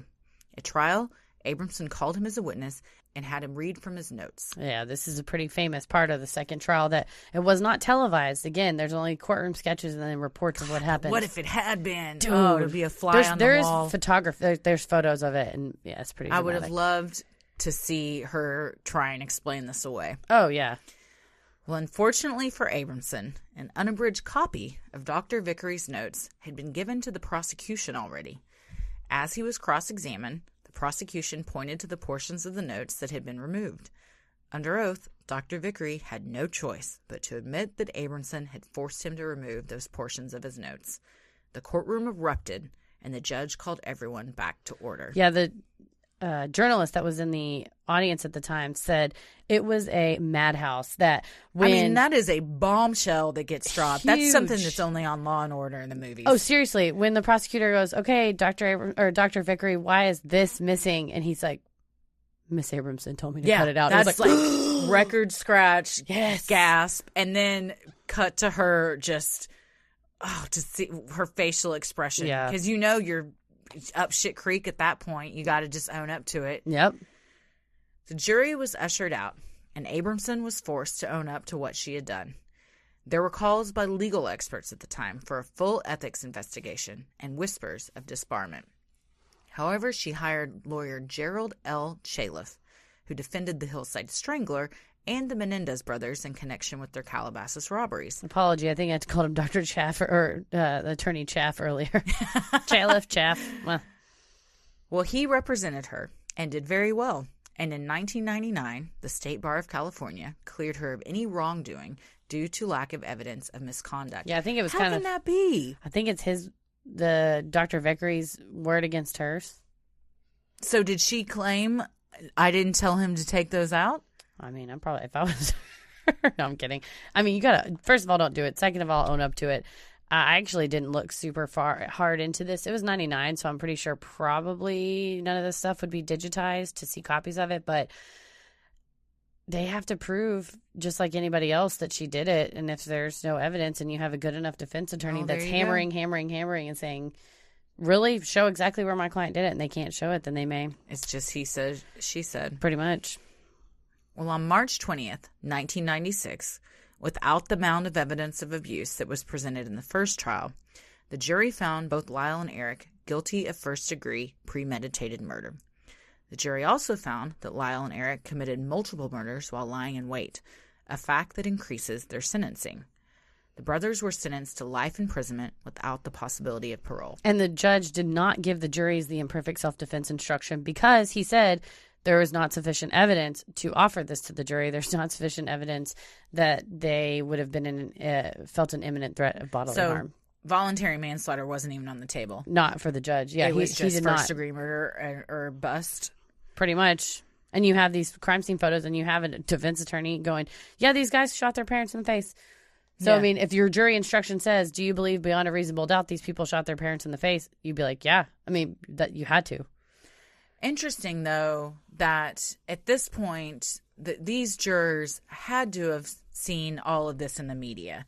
Yeah, they're familiar with the first trial. There's no way that you're going to find someone, unless they've been living out of the country for 2 years, that doesn't know what's happened. So you already, even though it's not being presented in court, they know a lot of the stuff. And I was thinking that too, is, a lot of times when you have like a smaller town or something, but something happens and everybody's heard about it, you just move to a different county or something.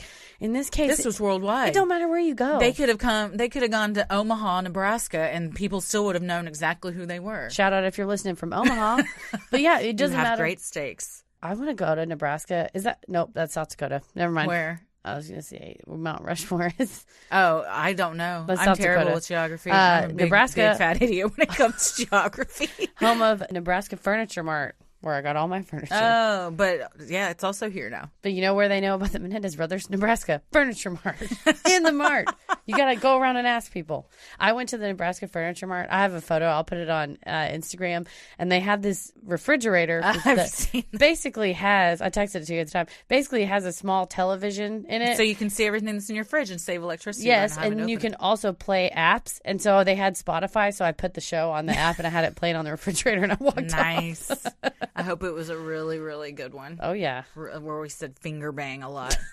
So every episode. One of our new iTunes reviews, whoever I wrote this, thank you, said, I have never heard two women say finger bang so much. 12 out of 10 would recommend. I'm glad we didn't offend you. No, I was like 12 out of 10. Hell yeah. We'll take it. Well, Eric was sent to Folsom State Prison and later transferred to Pleasant Valley State Prison. And Lyle was sent to Mule Creek State Prison. If I had to choose, I would pick Pleasant Valley over Mule Creek. Sounds nicer. Folsom is where Johnny Cash was. That's right. Yeah, it seems like a real rough place. I have that record on vinyl. It's great. It's fantastic. And the Barbara Walters interview that we mentioned earlier happened, I believe, 5 days before they were sentenced. And in that interview, they're both in jail together at the time. Oh, yeah. And Eric says, one of the greatest tragedies of this will be if we don't get sent to the same prison. He's like, I've endured a lot and there's a lot I can put up with, but not being able to see my brother. He said, if we don't get sent to the same prison, I probably will never see my brother again. I mean, he's not wrong. And then I think that was probably a fate worse than death for them. Well, the general public opinion was that this jury finally got it right. Suspicion of political collusion between Judge Weisberg and the DA's office arose. Fearing another O.J. Simpson or Rodney King situation, some believe the two had worked together to ensure a guilty verdict. Yeah, like you said, it was not a good time for the LA LAPD, County. what was going on there, and they did not, because by this time, the Simpson trial had recently happened too. Yep. And the Rodney King one. There was also that trial going on about the crazy-ass mother and her son that were charged with like 52 counts of child abuse. We'll have to do an episode on them. Someone requested it. Yeah, they ran a daycare. Yes, it's horrifying. Yeah. I don't know if I could do an episode on That's it because true. it is just really beyond. upsetting. It's very upsetting. But they were also found innocent. Yeah. And then all the cops for the Rodney King get off. So it was a really volatile. Tensions were very high in L.A., and they did not want another riot on their hands. So if they were going to get a guilty verdict, they were going to do whatever they had to get that guilty verdict. Do what it takes. Well, the California Court of Appeal affirmed the conviction, and the California Supreme Court denied review. Lyle filed a habeas petition with the California Supreme Court, which was denied. Both defendants filed federal habeas petitions, which were also denied.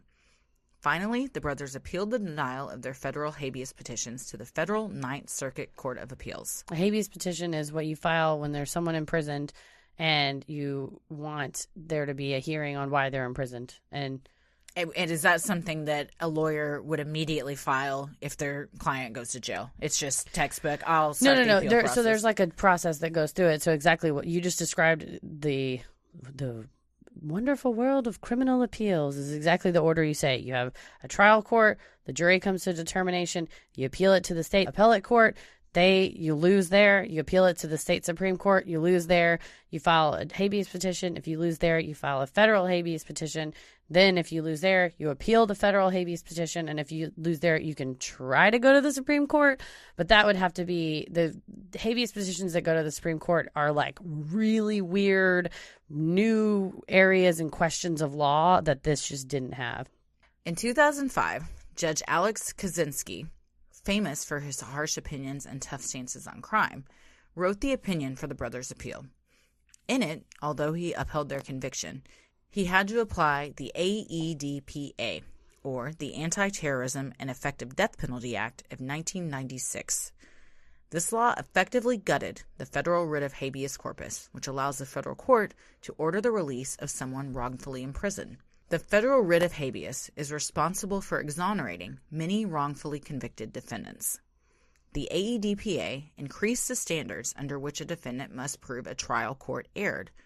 It is estimated as a result the reversal rates of state courts in death penalty cases has been reduced by about 40%. That's really horrifying considering all of the I'm listening to the Pruno, Ramen, and A Side of Hope, which is stories of wrongfully convicted folks, and there's a really high There's a lot of them. There's a lot of them. Of whether it's misidentifying through eyewitnesses. I just texted you earlier today that photo lineups are terrible. Do not use those. No. And regular lineups are terrible. Our memories are not we're not good about, they're just not reliable. I couldn't remember Marissa Tomei's name the other day. I shouldn't be allowed to point to someone and have them sent to jail. I'll be watching TV. It'll go to commercial, and I won't remember what I was just watching. That's what I think. So, I mean, like, I do not have a good memory. No, well, and nobody does. The internet has rotted our brains, and they've done studies where they send 5 people into a room. They'll have something crazy happen, and afterwards they'll take them and separate them and say, okay, what happened?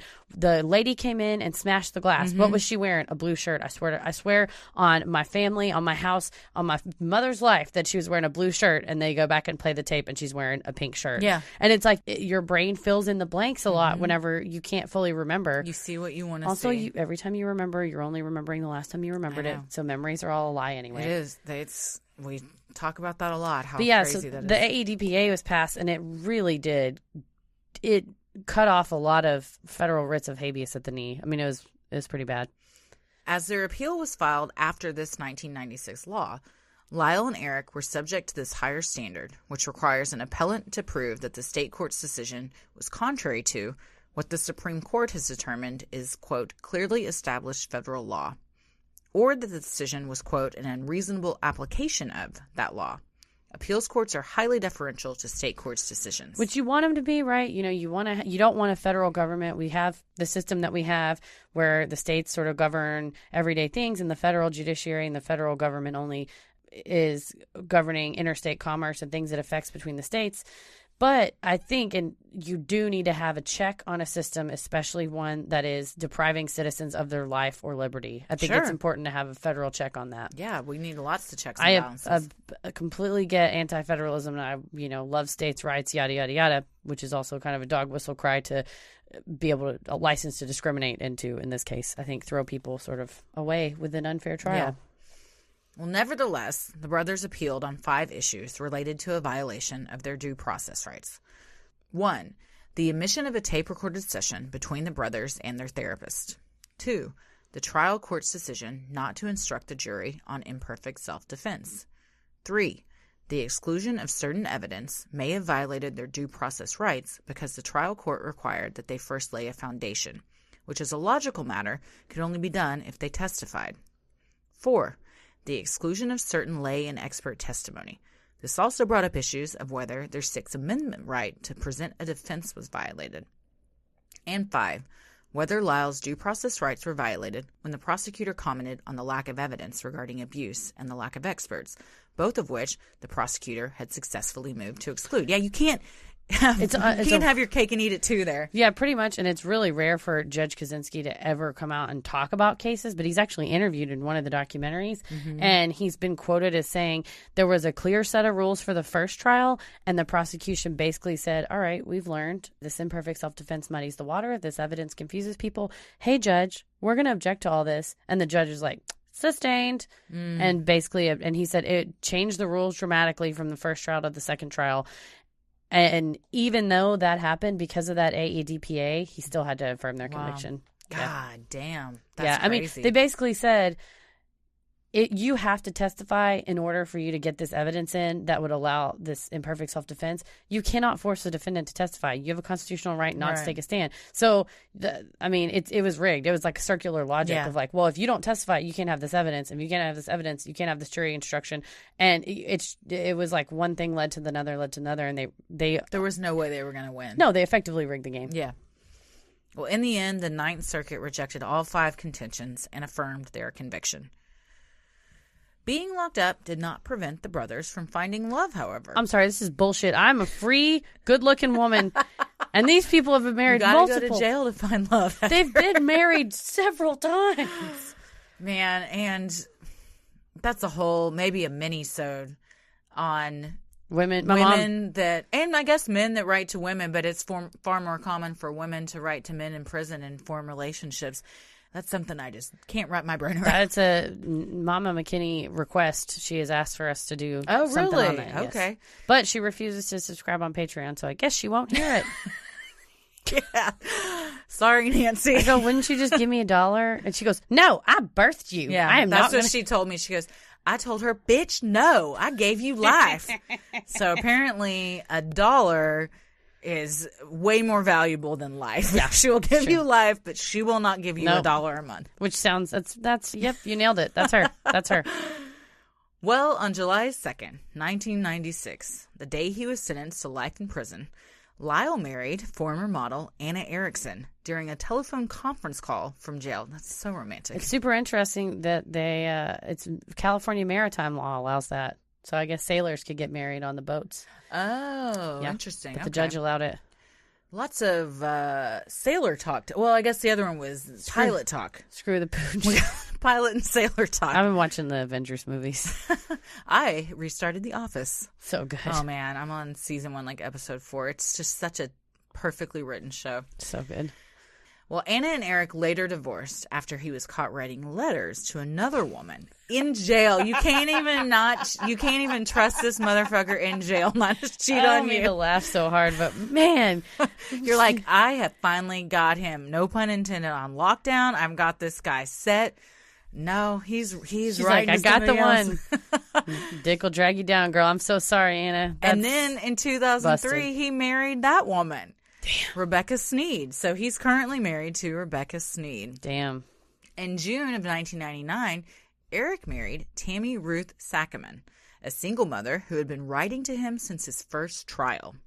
In 2005, she wrote, "They said we'd never make it. My life with Eric Menendez." Again, not fair that she gets to write a book and I do not. You can. I'm telling you.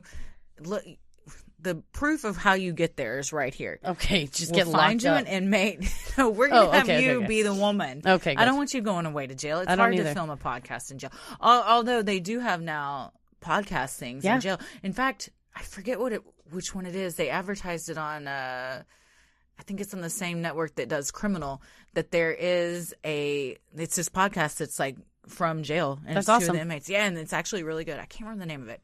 Next episode, I'll present that. I believe in full criminal justice reform and finding things for detained individuals to, find ways to recoup the damage they've done to society and their own souls. And Eric and Lyle both lead meditation groups in their prisons. Eric does a lot of work with the hospice group as well. So they said, a lot of people go to prison, you're going to be in there for life. You kind of just give up. But they said, we're not going to give up. There's a reason we're here, and we're going to try and do something good with this. Mm-hmm. Well, in a 2005 interview with People magazine, Eric said, "I'm not saying what I did was right or justifiable. I needed to go to prison. But place another child in my life and see what happens. I felt it was either my life or my parents' life. It's as if there was a kerosene all over the floor that a match could light at any time, and my soul was burnt to death."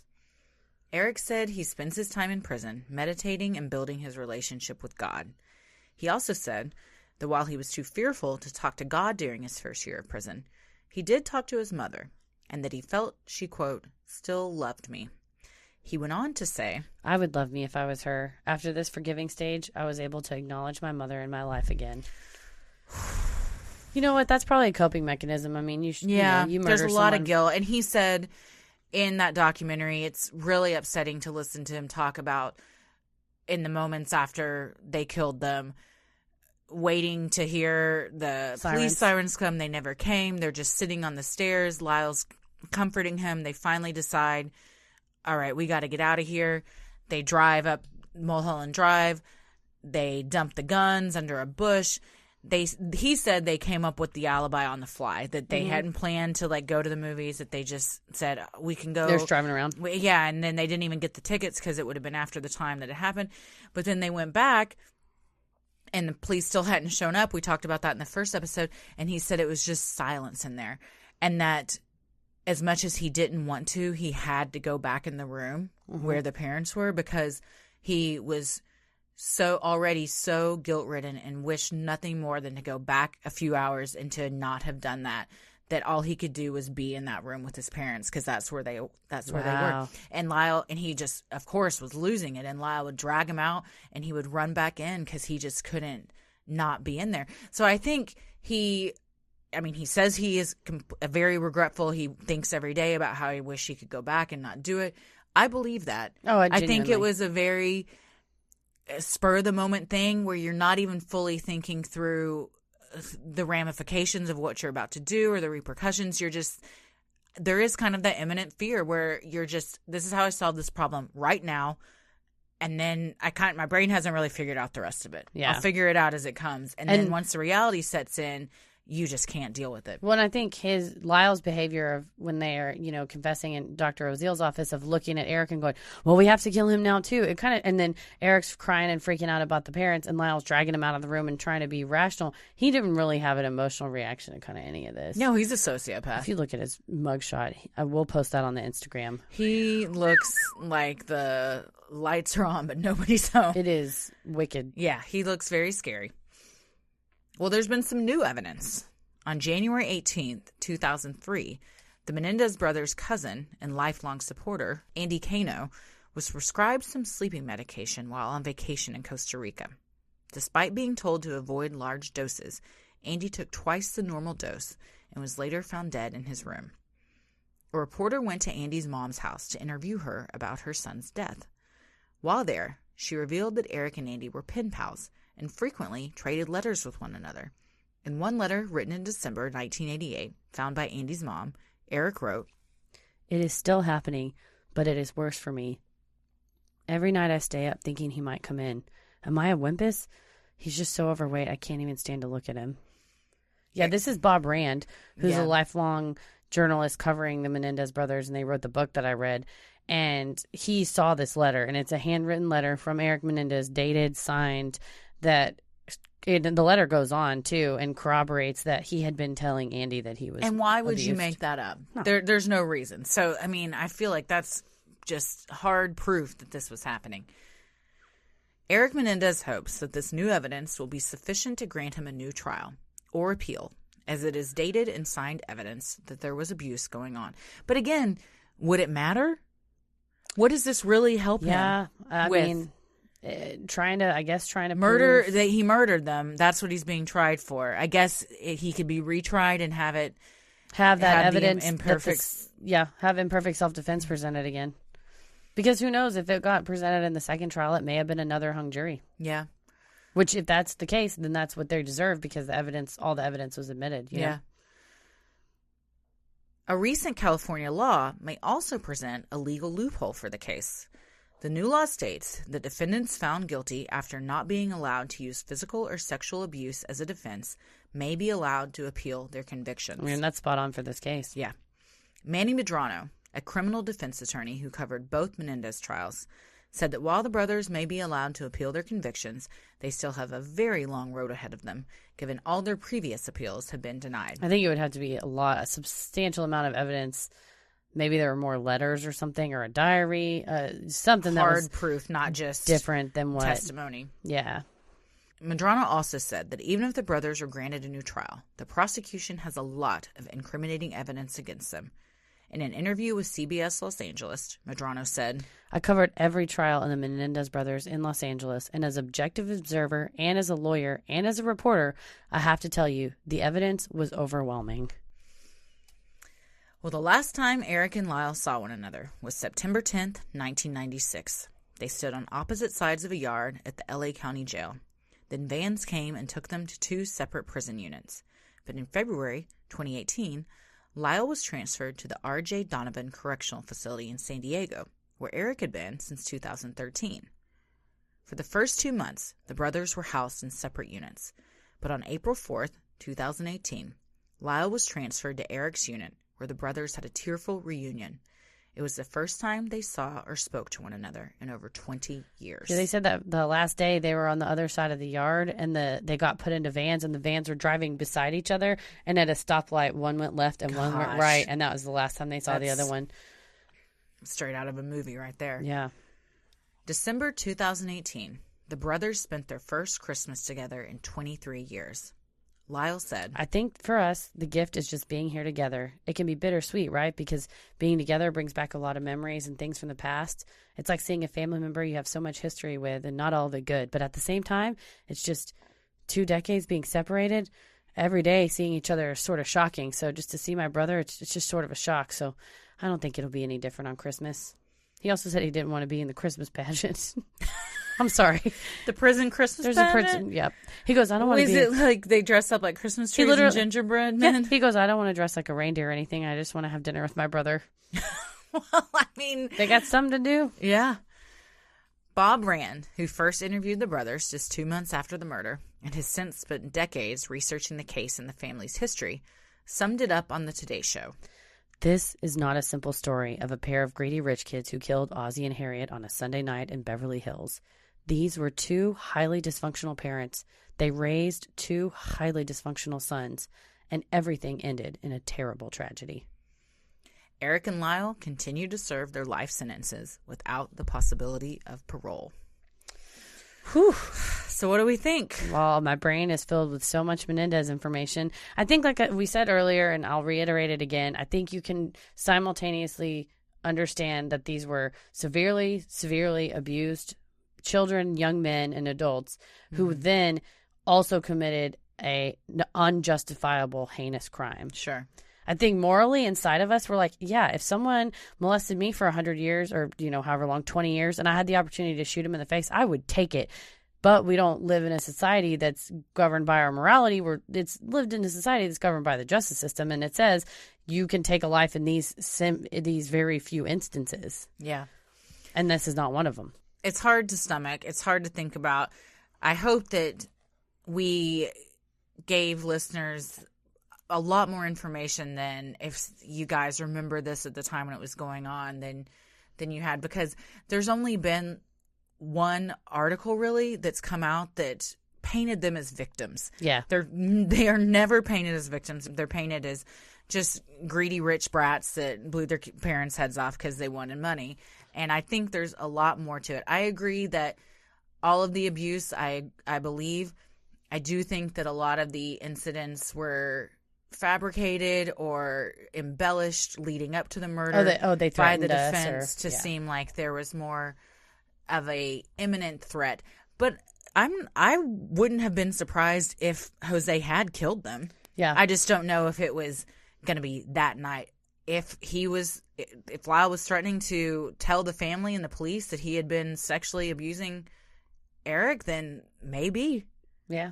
I mean, and he could say, you know what, I'm so mad at you, I could kill you. And that is not an imminent peril that would justify killing them. And throughout their lives, since they were kids, he had threatened to kill them. Yeah, repeatedly. Yeah. I mean, all the time. It was a violent household with Bob Rand just summed it up. Dysfunctional parents, dysfunctional kids, and it's just the saddest possible result. Yeah, it's very sad. There were no one won in this situation. No, I mean, they are convicted murderers. They are where they should be. But the question is, should we put people, they were eligible for the death penalty, and I messaged you and just said, watching Eric Menendez in jail and seeing the good that he does with the other inmates, it made me think, who's a better candidate for the death penalty than a person who put a muzzle of a shotgun to their parents' face and pulled the trigger, right? Theoretically. Well, I'm very opposed to I know, death but I'm penalty. saying if one was, Sure. You know, Hypothetically. if you're going to say, well, what's a situation where you think someone deserved it? That's high up there. But you see this man who spent the last 24 years in prison, and he is shepherding people who have terminal illnesses. He's leading meditation groups. He's having people deal with the anger from their families. And for each of those, it's, what is it? The crab thing of like you throw the crab back in the ocean and there's still 10,000 crabs on the beach. I mean, one by one, he is helping people.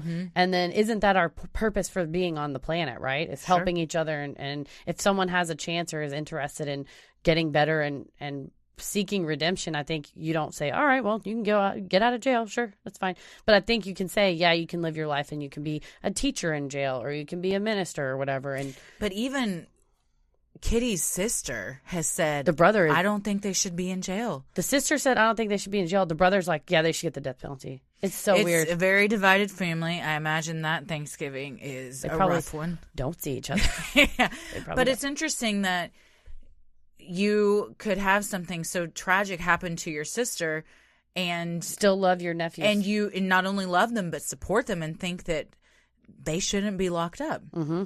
So, I mean... Until you've been there. They said in instances of parricide, which is killing both of your parents at the same time. Which is very, very uncommon. They said it's like 0.04% or Killing something. one parent is... rare.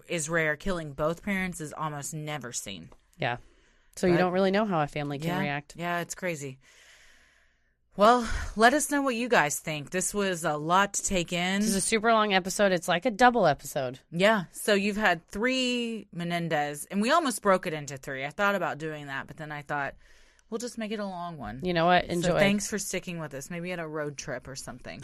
Or just you had to go to Wingstop 20 times, and in each car back trip. Back and forth. You drove all the way to Mesquite for Fat Wings. Oh, do it. Yeah. Highly recommend. Well, many of you have asked if we have a Patreon where you can donate to the show. We do. Our show will always remain free, but if you wish to donate to help offset the cost of making and hosting the show, you can visit patreon.com/Sinisterhood. You can get some sweet perks like Patreon-exclusive content, a Sinisterhood sticker, membership to our exclusive Patreon Facebook group, a special shout-out on the show, and a monthly bonus mini-sode. Make sure you join the Facebook Patreon page if you are in that tier, because this Saturday at 2 p.m., Heather and I are going to be doing a live Q&A on Facebook. We have got some fantastic questions. These are really submitted. good. I'm excited. There's one in particular. I'm not going to say it now because I don't want to spoil it, that I have been thinking about more than any of the other questions. I love it. And I'm going to ask you on the live Q&A which one you think it is, and we'll see if you got it right. All right, I'll guess It's going to be a lot of fun. There's a lot of really fun questions. So hit us up on Patreon if you want to be a part of that. It's the Rules the Airwaves tier. And if you are in that tier and you haven't joined that Facebook group, please do so. The information is on the Patreon page. Most definitely. Also, we are going to have an iTunes review contest, you guys. If we get 500 reviews or more by Memorial Day, which is May 27th, Christy and I will stay at the Adolphus Hotel for one night. This is the one night only. One night only. It is, and we'll record it, and we'll put the audio up, and we'll probably do a lot of stories on Instagram. Yeah, we'll do a lot of Instagram stories and take video, and we'll take video for Patreon stuff. Yeah, and then we'll also just post some stuff, on our Instagram so everybody can see it. So go to iTunes and leave a review. We're currently at 432. So as of yesterday, we're at 432. We may have received a few more since then, but if we hit 500, it's doable. I think so. If we hit 500 by Memorial Day, you will. Christy has been to the Adolphus. I have, and I had a paranormal experience. You heard or saw something? I heard and saw something. I will talk about it when we get 500 views and we stay at the Adolphus Hotel. And for those just kidding, nobody review anything, please. I don't want to do this. Don't review us on iTunes. If you're not from Dallas, the Adolphus Hotel is arguably the most haunted hotel in Dallas. There are a lot of sightings. There's ghosts in the lobby, ghosts on multiple floors. They're all over the place. They're running the front desks. They're bellhops. If you Google it, there's a million stories. It's basically the Tower of Terror. Yeah. We're going to have a lot of fun. It's basically the hotel from the television show Angel. Or the Twilight Zone. Scares me so bad. I'm not familiar with Angel, but Twilight Zone, yes. Hotel is so scary. Alrighty, well, the best thing you can do to help us grow is like, review, and subscribe on iTunes or wherever you listen. Tell a friend who you think would like us to check us out. It means so much. Helps a lot of small podcasts like us get exposure. You can follow us on Instagram and Twitter at Sinisterhood Pod and like us on Facebook at Sinisterhood. Heather, where are you at? They can find me at Heather vs. The World on Instagram and at MCK versus the World on Twitter. Christy? I am on Twitter at Christy or GTFO and on Instagram at Christy M. Wallace. As always, the devil rules the airwaves. Keep it creepy. Sinisterhood.